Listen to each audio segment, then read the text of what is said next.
Okay, we are live. All right, here, folks. Come closer together. Come on in. Come on in. Make a big.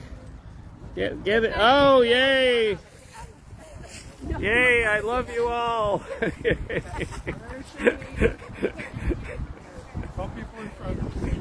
I like it that way. I'm gonna crack people back. All right. back here. We are live. I don't know. Nobody's watching, but we are live. Okay.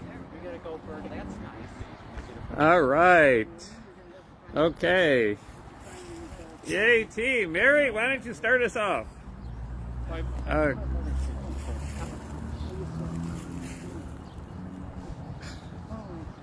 Tell me if I need to do that.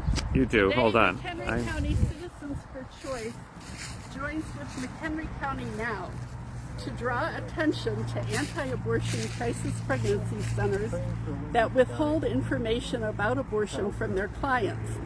And we protest the denigration of those who can reproduce by a well-funded minority that would strip agency from us and reduce us to reproductive servitude.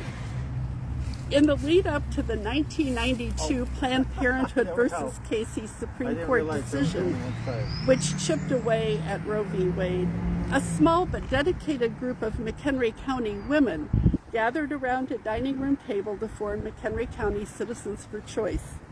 Our goal was to demonstrate that county residents support reproductive rights and reproductive justice. Yes. One of our central activities has been to educate local pro-choice voters on the positions of state and county-wide candidates so they can cast an informed ballot. McHenry County Citizens for Choice raised the alarm about anti-abortion crisis pregnancy centers a number of years ago, but many thought access to comprehensive reproductive health care, including abortion, was firmly secured by Roe v. Wade. Roe was in force for not quite 50 years when the 2022 Dobbs decision awakened us to the fact that our reproductive health care is under grave attack. Today, we join together with McHenry County Now to fight for a future where people receive honest, comprehensive information about reproductive health care. Let's educate ourselves.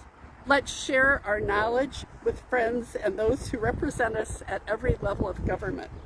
Let's be ever vigilant.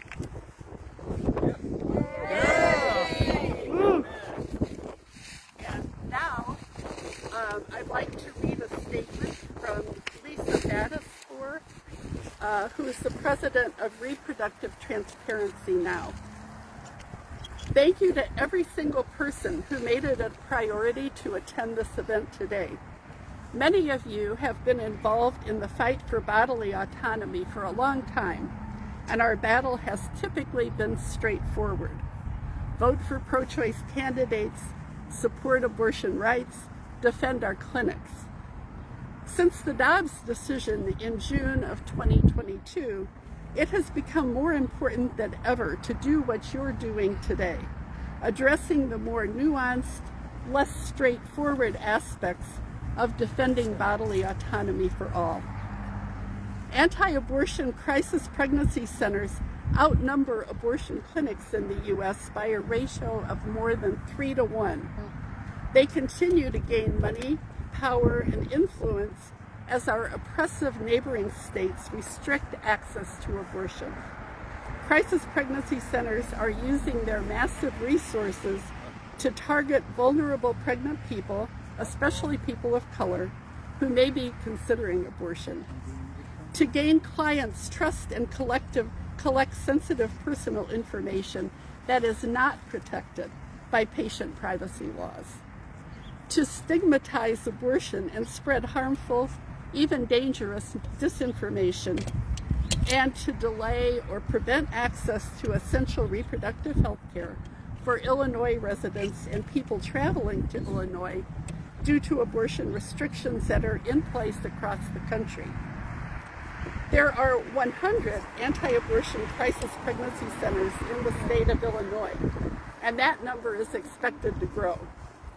A major challenge that we face is that most people do not know about crisis pregnancy centers or understand what's happening behind closed doors. The first step toward conquering this problem is to make sure the communities affected are made aware of the truth. By participating in this event today and sharing what you learn with friends, neighbors, and loved ones, you are moving us toward a more hopeful future.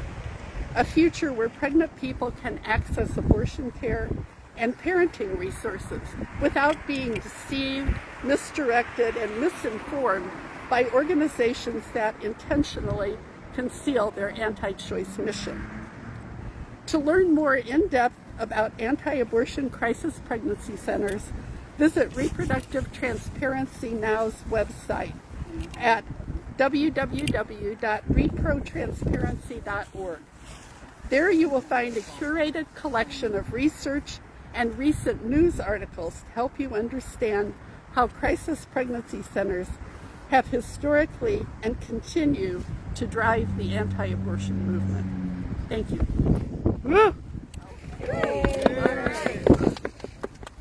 Now you back up and get the whole crowd in. Facebook won't let you go in landscape mode. Don't ask me why. All right. Let's do what we did on the coldest day of the world when we were in front of the Crisis Pregnancy Center in Crystal Lake. Let's hear from other people. No? Tom, talk to us. That's the best. There's the best sign. I'll let my teeth in. Okay, Terry. Come on up, Terry. If women don't have the right to decide if they have a child or not, then they are not free. There is no freedom without self-autonomy. And I support women's right to have their own say over their own bodies. Yes. Well put. Okay, and there's a really good one. Legislating women's bodies is un-American. This is not Gilead. That's it. Yeah. What is Gilead? It's the Handmaid's Tale. It's Handmaid's Tale. It's the town or the new country that USA. that they made in this fictional world of Handmaid's Tale. Uh-huh. That Yeah. becomes more true every day. Exactly. Melinda, talk to us. Come on up and talk Not to like us. to put me on the Don't spot. be shy. I believe in voting, and since I've been voting since I was 18, and I'm not going to tell you how old I am, but old enough to know to vote for women's rights. So I encourage everybody out there in Facebook land and wherever this is streaming to get out and vote. Vote in your primaries and vote in your general elections and your local elections, and always look to see if your candidates support women's rights. Thank you. Good. Women's rights. And like this sign says, women's rights are human rights. And personally, as a Christian, I believe in separation of church and state. Woo! Yes. Yes. Separation of church and state. Here we go. Hi, I'd like to say Johnsburg, welcome to the 10th Congressional District. I'm out here from the 10th Dems today, and it surprises me that the people that are protesting us being here are all men. Not surprising. Not surprising. Well, welcome to the 10th Congressional District. Hey, yay. And Gary, talk to us. Hi. I've turned 18 about 1 month before the 26th Amendment was ratified. So the next year I voted for the first time in a presidential election. I voted for George McGovern, and I voted for every Democratic candidate for president since then. And I'll continue to do that as long as we have elections for president, which we hope will go on after this year. Good for you, kid. Okay. And there's my favorite sign of all here. All right, talk to us. I just had friends and family who have had to seek an abortion for medical reasons, for babies that they desperately wanted, but they also wanted to keep their fertility to increase their family. I had one family member who had to go to Canada to get an abortion. Her doctor basically told her to basically figure it out. Her uterine was in shreds from a previous baby that she had. It was 10 pounds, and she got pregnant too fast, too soon, and she would have bled out. She would have lost her fertility. She probably would have lost her life. And the doctor said, figure it out. He couldn't even tell her where to go. So she went to Canada, had an abortion, had 2 more children. So I don't know what's more pro-choice, 4 kids growing up with a mother or 2 kids growing up without a mother. That's right. So it's not just, these are people who, devout Catholics, who desperately wanted kids, who needed medical care. That's right. Right. It's a complicated situation, and it's between the family and their doctor. Right. Yes. I am a registered nurse. Mm-hmm. I'm a registered nurse. I've worked OB-GYN for many, many years. I can tell you that abortion is never an easy thing. People would like to say that abortion is decided very quickly and for no good reason. Abortion has always been a difficult decision for a woman. A woman should be able to decide. And abortion is often, as the lady before me said, a medical emergency and not a frivolous thing. So we don't need more white old men deciding what young, fertile women should be doing. Yeah. Woo! A woman. A woman. Look at this gang. Let's get a picture of that there. Oh, thank you. How we doing here? All right, who else? Who's next? Who's next? Kay, come on. Tell us why you're here. I believe in this with my whole heart, and I just want to support us. All right. And Vive la France. Are you French? Okay. Yes. Are you French? No, Italian. Okay. American. Mexico has enshrined in their laws abortion rights. France is putting it in their constitution. Let's keep up with the civilized world. All right. All right. France put the right to abortion in their constitution. Bless their souls. Yeah. Yeah. Okay. Yeah, let's do some chants. What do we want? Freedom! When do we want it? Now! What do we want? Freedom! When do we want it? Now! What do we want? Freedom! When do we want it? Now! What do we want? Freedom! When do we want it? Now! Yay, team. All right. What do we want? Truth. When do we want it? Now!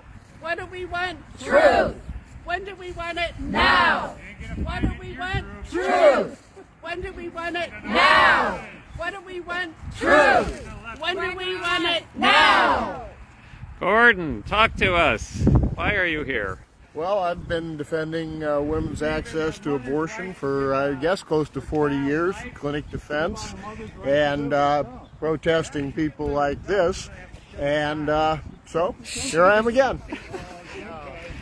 Yeah, you used to do clinic defense every Saturday? In Chicago at American Women's Medical Center on Fullerton Diversey. And eventually they stopped coming. Eventually the anti stopped coming. Actually, 2 groups of them stopped. Yeah, good job. Good job. Tom, talk to us. Why are you here? Just because women's right to reproductive health is human right. All right, good job. Good job. Who's next? Who's next? Who's next? All right, I guess I'm next. Here, somebody Somebody film me. Here, I'll hold the banner while you can stand over there and get the group. Okay. Okay, so I'm Ed Gogol. Let's see. I was 18 in 1971, woefully ignorant about matters of sex and reproduction at age 18. I remember, this was in 1971, I remember the university did a really, really good job of making sure that the incoming students had sex ed. Despite that, I remember there were at least 4 young women in my dorm who flew to New York for abortions in 1971. I remember there's a woman named Isla Rothschild, I think, Yes. who she did a presentation for our North and Northwest Suburban Now chapter about the early days of abortion at Michael Reese Hospital.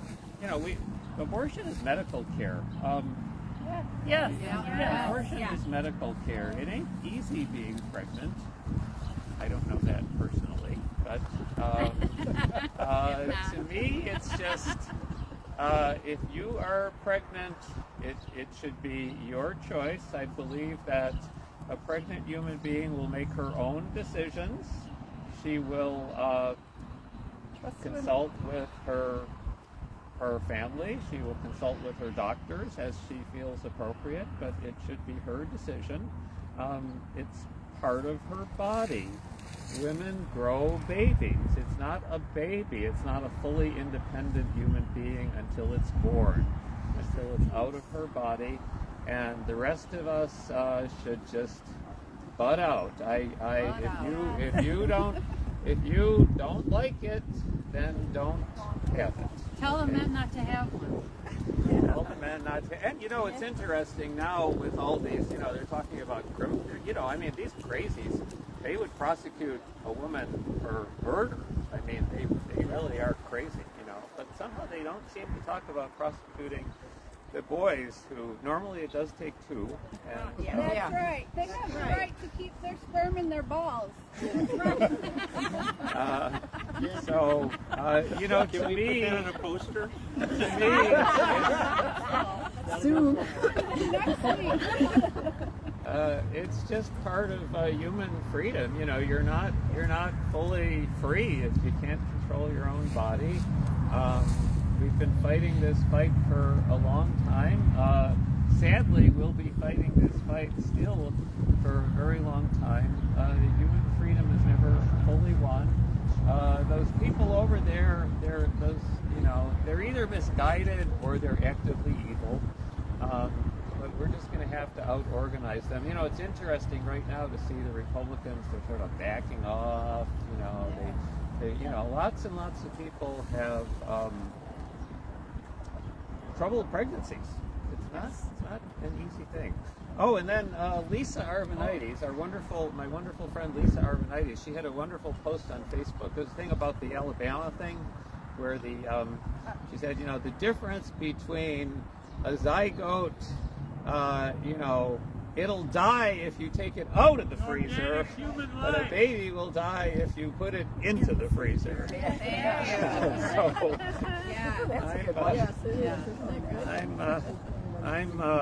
I don't know.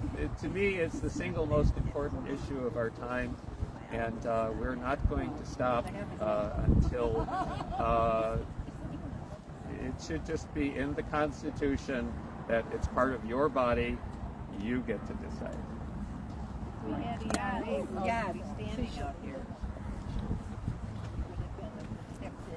That's a good one. Let's do it. Take it away, Mary. Pro-choice or pro-life is a lie. They don't care if people die. Pro-life, that's a lie. They don't care if people die. Pro-life, that's a lie. They don't care if people die. Pro-life, that's a lie. They don't care if people die. Pro-life, that's a lie. They don't care if people die. So if you need an abortion, don't go to the First Way Life Center. Don't go to the Focus Women's Center. There's one in Crystal Lake. They'll tell you all sorts of lies. Don't listen to him. Call Planned Parenthood. Okay. All right. I think. You can go to ineedana.com and find a safe abortion clinic near you. Okay. Who else? Lynn, why are you here? That's a girl. Yay. Okay. You know what, folks? It's 11:30. I think we should call it quits because we're going to put this out on Facebook. Keeping our video short will help people watch it. Okay. Thank you all. Bless